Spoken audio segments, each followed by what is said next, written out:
Bonjour, nouvel épisode du World Tour Watching Challenge et aujourd'hui on va en Serbie, la Serbie, terre du grand émir Kusturica dont je pense déjà avoir assez parlé dans mon Pourquoi il faut voir dédié au film Underground. On peut aussi citer d'autres réalisateurs comme Dragojevic pour un film comme Joli Village, Jolie Flamme, ou encore Aleksandar Petrovic, si je ne dis pas de bêtises, qui a réalisé J'ai même rencontré des tziganes heureux. C'est évidemment un cinéma qui est marqué très profondément par cette guerre qui a déchiré la Yougoslavie, mais c'est un cinéma qui essaye quand même de garder le moral avec notamment ses incursions vers la culture tzigane qu'on a tendance à assimiler bien trop souvent à quelque chose de particulièrement joyeux. Bref, pour représenter ce film, quoi de mieux que de choisir A Serbian Film ? Je plaisante bien entendu parce que ce film a quand même l'air au premier abord d'être une série de gros clichés concernant les pays d'Europe de l'Est.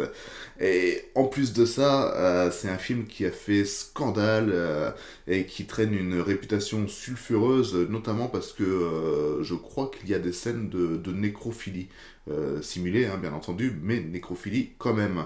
On va donc voir tout ça ensemble, ça va être joyeux pour fêter les fêtes de Noël.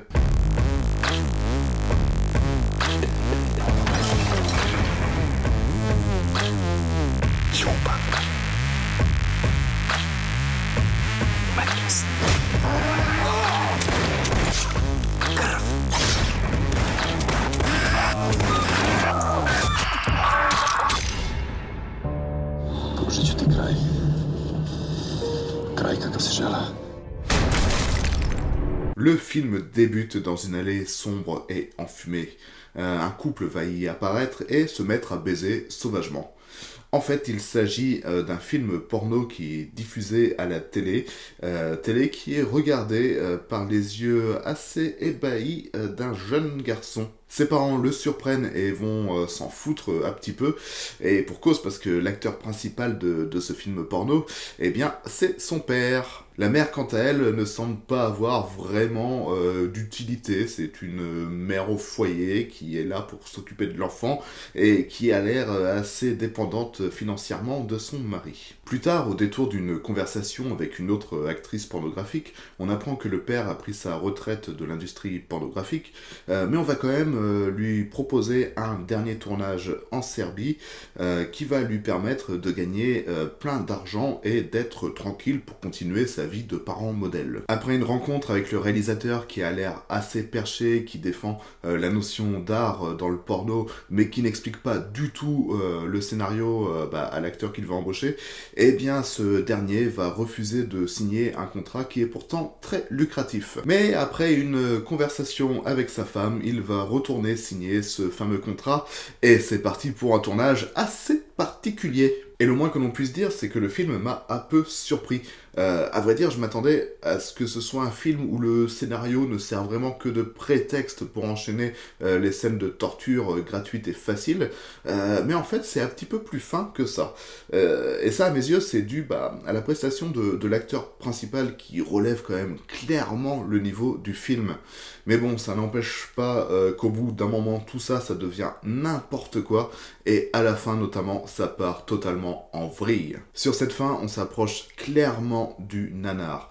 Toute la tension dramatique que le film avait accumulée dans ses précédentes scènes s'évanouit d'un seul coup et on se retrouve face à des scènes qui se veulent choquantes mais que j'ai trouvé pour ma part très risibles. Et que dire de ce grand final qui veut faire dans le graveleux le plus total avec de l'inceste pédophile et une bite enfoncée dans une orbite pour tuer un mec. C'est pas très fin donc et c'est particulièrement vain et à mes yeux, c'est un beau gâchis parce qu'il y avait des idées dans ce film au début, mais on sent qu'à un moment, le réalisateur, il s'est dit, tiens, c'est quand même beaucoup plus facile et beaucoup plus simple de choquer pour choquer, donc je vais pas creuser plus loin, quoi. On va s'arrêter sur cette idée, et ça va être très très bien, ça va attirer le bon public, le public qu'il faut, ça va faire sa petite polémique, etc., etc., et ça a plutôt bien fonctionné, parce que Serbian Film, ça a quand même traumatisé certaines personnes, et puis on en parle encore, la preuve. Bref, un beau gâchis, mais faut dire que j'attendais pas non plus à des merveilles de ce film.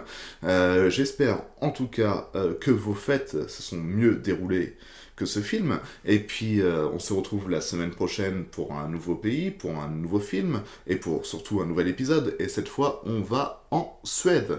Bisous.